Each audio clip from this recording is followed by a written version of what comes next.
Ngayon ang problema, nadapa ata ang Marcos. Hindi ko alam kung sinasadya o hindi. Pero baka meron silang inaasahang outcome dun sa pagkakahuli kay Duterte na hindi sumunod sa plano.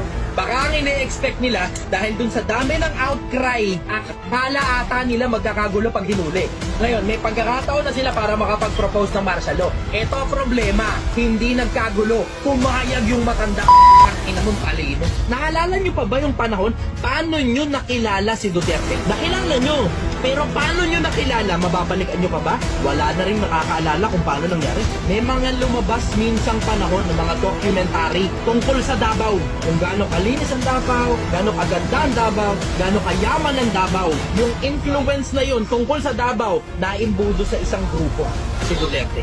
Itong isang si The Punisher, kung tawagin nila, nagbomotor sa kabuuan ng Davao para makita kung anong lagay ng bayan niya. Tapos minsan, nagpapanggap na taxi driver para makakita kung sino-sino mga siraulo. Tapos, may pagkakataon, pinakain niya yung upos ng Yossi dun sa isa sa mga banyagang naninigarilyo dun sa lugar niya. Naalala niyo, narinig niyo yan, pero halos walang nakakapansin kung paano niyo narinig yung balita.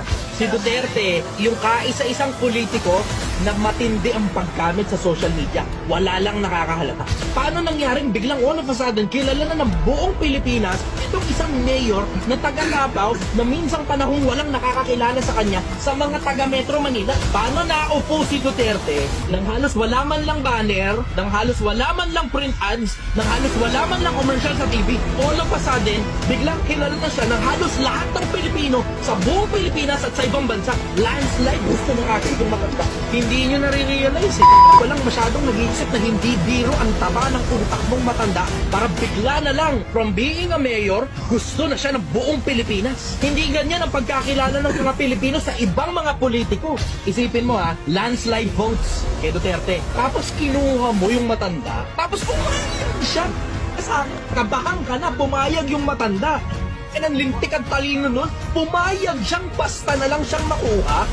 Pinakamagagaling na prosecutor ng Davao yan, in case hindi nyo alam. Isa sa mga pinakamagagaling na abogado, strategy magician ng Pilipinas.